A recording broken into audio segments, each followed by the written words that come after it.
Bersama kami dalam IDX Second Session Closing. Ya pemirsa, sudah cukup banyak pertanyaan yang masuk terutama melalui WhatsApp interaktif kami. Nanti saya akan langsung tanyakan ke narasumber di hari ini. Tapi sebelumnya saya ingin mengajak Anda untuk mencermati saham-saham pilihan. Tapi sebelumnya saya ingin juga mengajak Anda untuk berdiskusi terkait dengan salah satu stock pick yang tadi juga sudah kami sampaikan. Informasinya ada Harum Energy. Begitu. Saya langsung tanya saja ke Pak Rofandi. Pak Rofandi, Harum Energy tadi borong 39 juta Nickel Mines begitu saham dari perusahaan Australia, dan kita lihat hari ini justru terkoreksi 0,31%. Harum secara keseluruhan masih menarik atau tidak ini Pak Rofandi? Oke, baik sektor yang dimasukin nikel jelas itu bagus, artinya sektornya kan sedang lagi naik ya, apalagi di Indonesia kan nikel kan rencana akan dibuat buat baterai, bahan baku baterai. Sektornya menarik. Dan juga Harum selama ini juga terlihat profesional di dalam menangani energi seperti ini. By technical, kalau kita lebih teknikal, Harum ini sudah mulai Agustus itu sudah mulai uptrend ya, artinya pergerakannya sudah naik dan juga resisten safety-nya sudah dilewati. Kenaikannya juga didukung dengan volume, jadi saya rasa by technical pun Harum saat ini sudah naik. Kenapa kemarin terjadi koreksi? Biasanya ya biasa gitu, beberapa saham tuh kalau seandainya newsnya sudah keluar, sell on news itu terjadi, dan saya rasa di Harum seperti itu. Jadi ketika rumor ada, biasanya orang buy on rumor, sell on news itu dilakukan untuk saham-saham di second liner ataupun blue chip juga beberapa sering terjadi seperti itu. Oke, jadi memang akhirnya ada tadi buy on rumor, kemudian juga sell on news, kemarin juga terkoreksi, hari ini terkoreksi, tapi melihat sektornya masih cukup menarik begitu ya, terutama alasannya memang untuk mendiversifikasikan. Nanti saya coba tanyakan kembali, mungkin level yang bisa diperhatikan, tapi sudah ada penelpon yang masuk, ternyata sore ini Pak Rofandi. Halo, selamat sore, dengan siapa di mana? Selamat sore Pak Rofandi dan Pak Wayong. Silakan Pak. Mau nanya dua saham. Oke. Saham Elsa dan saham Agro, BRI Agro. Oke. Saya punya S310. 310 ya Pak? Agro di 1030. Oke, 310 Support dan 10. resistennya bagaimana dan target di bulan Januari berapa? Itu aja. Terima kasih. Terima kasih Pak untuk dua pertanyaan tadi. Elsa 310, kemudian Agro 1030. Sebelum saya ke situ, terakhir tadi soal Harum, Pak Rofandi, ada level yang bisa kita cermati atau tidak? Ya, untuk Harum dia tuh ada resisten yang harus diperhatikan karena kan dia ada potensi untuk coba ada perlawanan di sana. Di tahun 2018 itu ada resisten yang terbentuk di Harum tuh di 3.600. Ini untuk jangka panjang ya. Saya lihat bahwasanya dia akan coba sini. Nah, untuk support yang harus diperhatikan karena kan ini sudah hot nih, sudah lumayan panas nih. Harum nih khawatir akan jadi take profit lumayan dalam, jadi perhatikan beberapa support yang bisa diperhatikan untuk saat ini, yaitu di 2.900. Ini support yang jika loss, ini sebaiknya cut loss untuk beberapa orang, karena kan ini di 29 ini support awal, dan selanjutnya support yang bisa diperhatikan di 2250. Jika ini tembus berarti dia akan merubah trennya menjadi downtrend. Namun saya rasa untuk sampai 2250 saya rasa masih jauh ya. Saya lebih lihat dia masih akan berada di atas 2.900. Jadi perhatikan saja support awal di 2.900. Oke, jadi ada level konsolidasi atau level yang perlu dicermati 2.900, apakah kemudian tembus ke bawah atau justru masih tetap mempertahankan trennya sampai dengan saat ini. Baik, itu untuk Harum dari Pak Rofandi. Pemirsa, mungkin Anda juga memperhatikan saham tadi. Sementara saya langsung saja bergeser ke pertanyaan yang sudah masuk tadi. Pak Rofandi menanyakan dua saham, ada El Nusa sudah punya di 310, kemudian Agro di 1030. Kita ke El Nusa terlebih dahulu, support dan resisten, serta hingga Januari seperti apa yang ditanyakan? Ya, menarik nih saham Elsa-nya, cakep nih, udah dapat istilahnya udah dapat gainnya lumayan besar ya untuk Elsa. Benar juga diperhatikan ada mau kemana nih Elsa ke depannya. Ya, untuk Elsa memang saat ini sudah masuk ke break area stokastiknya. Ada potensi dia akan terjadi koreksi, namun Januari dia masih ada potensi, dia masih uptrendnya masih bagus, volumenya masih cakep. Jadi artinya untuk bulan depan yang harus diperhatikan adalah untuk supportnya tuh ada di area 340 Pak.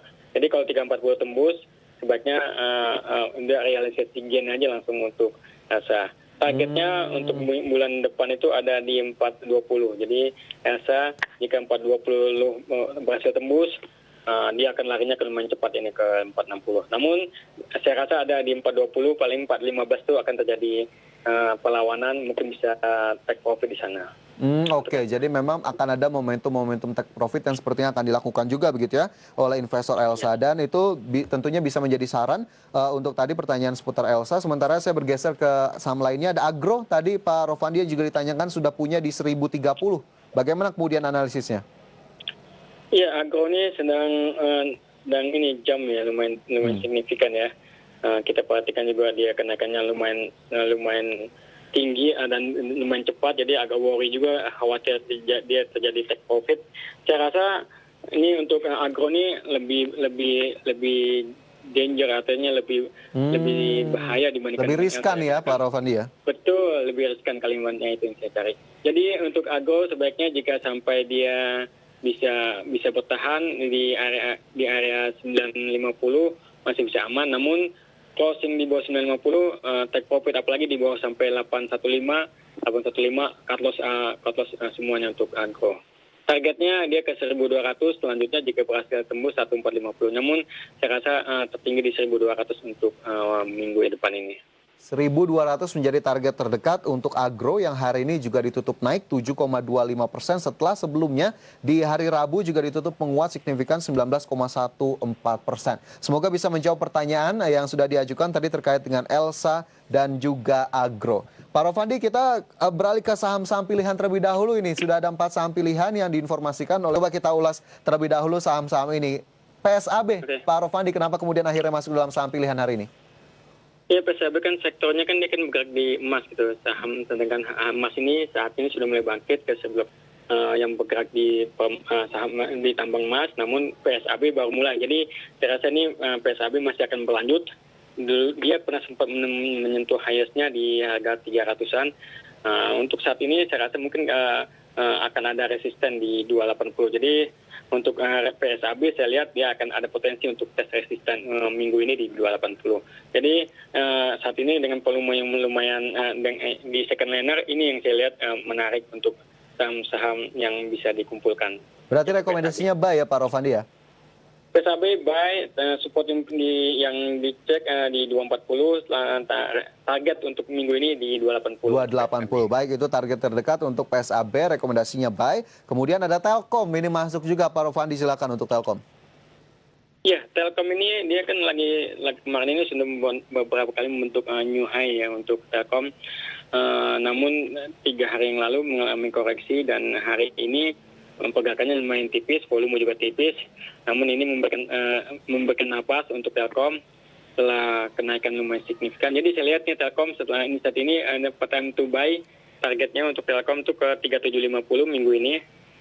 Minggu depan maksudnya di Telkom di 3750, supportnya di 3400. Oke, 3750 dan 3400 ya. Ya, 3750. Oke, level yang bisa diperhatikan untuk Telkom begitu pemirsa. Sementara ada BRIS dan juga ITMG. Saya ke ITMG terlebih dahulu Pak Rovandi. Untuk ITMG apa yang bisa kita cermati ini? Ya, menariknya ITMG ini dalam 2 minggu terakhir ini membentuk chartnya bentuknya mirip gitu. Kalau kita lihat dalam buy candle-nya gitu, ITMG ini dia tuh bullish jangka panjang. Namun dalam 2 minggu ini dia terlihat konsolidasi, dia naiknya akan lumayan besar ini, lumayan cepat koreksi. Namun lihat beberapa yang terlihat di saya di 15.550. Untuk minggu ini dia akan potensi menuju ke sana. Mungkin akan terjadi koreksi setelah menyentuh area resisten. Supportnya ITMG 14.600. Oke, jadi memang masih berpotensi untuk menembus resisten meskipun koreksi sepertinya juga bisa terlihat pasca menembus level resisten tadi. Untuk ITMG memang lumayan menghijau begitu ya beberapa waktu terakhir ini. Sementara BRIS, Pak Rovandi mungkin singkat saja karena tadi sudah kita cukup dalam. Untuk BRIS seperti apa?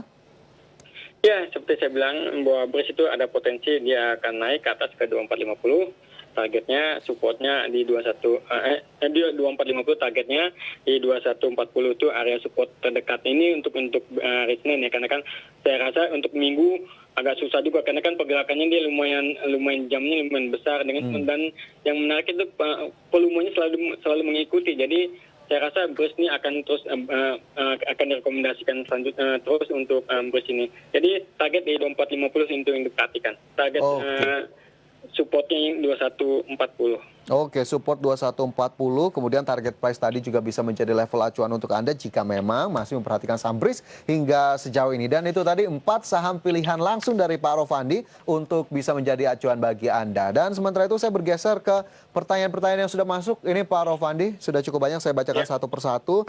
Ini ada Ibu Lisa di Medan. Selamat sore Ibu Lisa, menanyakan saham Tekim dan juga Akra, jangka pendeknya seperti apa? Kita ke Tekim terlebih dahulu, sudah punya di 10.600 Pak Rofandi. Ya, untuk Tekim 3 hari terakhir ini mengalami koreksi setelah sempat menyentuh ke 11.000-nya. Jadi saya rasa Tekim masih ada potensi dia turun lagi, bisa beli buy on weakness untuk Tekim. Targetnya di 9.950 bisa masuk untuk Tekim jika targetnya ada di 11.000. Namun cut loss level tuh di 9.900. Jadi kalau lebih tembus 9.900 sebaiknya Ibu di cut loss saja untuk sahamnya, untuk Tekim ini. Oke, ada buy on weakness, kemudian juga ada cut loss juga yang bisa diperhatikan Ibu Lisa untuk Tekim. Sementara satu lagi adalah Akra. Ini sama jangka pendek Pak Rofandi yang ditanyakan sudah punya di 3435. Ya, 3435, closing di 3370, tempat beli di kemarin ya, di harga lumayan. Sempat ke 3.600 ini, emang dia naiknya tinggi, namun closingnya di bawah. Ya. Untuk Akra, saya lihat ini agak susah, karena kan volumenya tipis ya, walaupun stabil, namun pergerakannya untuk Akra ini harus diperhatikan, karena kan dia nggak bisa jangka panjang. Walaupun saat ini sedang bullish, namun ada beberapa support yang kita khawatirkan akan di break untuk Akra nih. Support yang terdekat di 3280 jika tembus cut loss. Namun targetnya ke 3.600 masih ada potensi untuk Akra. Oke, masih ada potensi untuk Akra, support 3280, kemudian 3.600. Saat ini Akra ditutup di posisi 3.370. Ibu Lisa, semoga bisa menjawab pertanyaan dari Anda. Sementara itu pertanyaan berikutnya datang dari Pak Bahar. Ini tidak menyebutkan kotanya di mana. Menanyakan saham merek Pak Rofandi MERK sudah punya, ini tidak disebutkan sudah punya, tapi prospeknya hingga akhir tahun dan juga di awal 2021 seperti apa untuk saham merek? Silakan Pak Rofandi. Saham merek ini agak susah juga, karena kan dia di second liner, saya khawatir di third liner, saya belum lihat market cap-nya berapa. Namun jika diperhatikan tahun ini, dia ketika mengalami sempat dia naik tertinggi itu di harga 4.400-an, namun koreksi dalam 2 bulan dengan volume yang besar sampai di 2.600. Jadi saya rasa ini merek ini setelah itu dia mulai naik pelan-pelan. Kemungkinan naik masih ada ya untuk merek untuk tahun depan ini. Namun dia nampaknya tidak sedrastis saham-saham yang lain. Targetnya untuk merek ke dalam 1 bulan atau bulan Januari, di mana saya lihat ada potensi dia ke 3.500. Namun dia akan lebih banyak bergerak sideways ya untuk merek. Oke, masih akan bergerak sideways 1 bulan 3.500, dan tadi mungkin saya menambahkan Pak Rofandi market caps dari Merck 1,47 triliun rupiah. Memang tidak terlalu besar ya Pak Rofandi ya? Iya, deadline berarti ya. Oke, itu aja untuk Pak Bahar yang menanyakan soal Merck hingga akhir tahun 2020 dan juga di 2021. Dan Pak Rofandi, pertanyaan lainnya akan saya tanyakan usai jeda, dan pemirsa IDX Second Session Closing akan segera kembali sesaat lagi.